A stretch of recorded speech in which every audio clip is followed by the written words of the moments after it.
இடைவிடாத உளமார்ந்த மற்றுள்ள இந்திய குடிமகன் குடிமகளாகிய நான் நமது அரசியலமைப்பின்படி தீண்டாமையை ஒழிக்க பாடுபடுவேன்.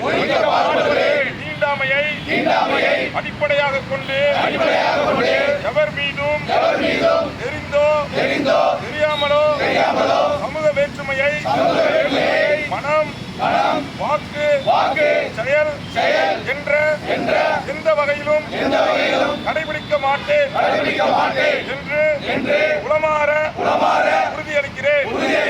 அரசியலமைப்பின் அடிப்படை கருத்திற்கு இணங்க சமய வேறுபாடு அற்ற சுதந்திரமான சமுதாயத்தை உருவாக்குவதில் நேர்மையுடனும் உண்மையுடனும் பணியாற்றுவது எனது கடமையாகும் என்பதை முழுமையாக உணர்வேன்.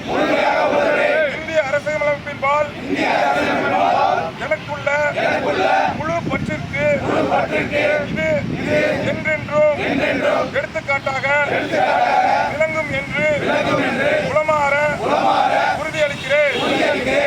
மகாத்மா காந்திக்கு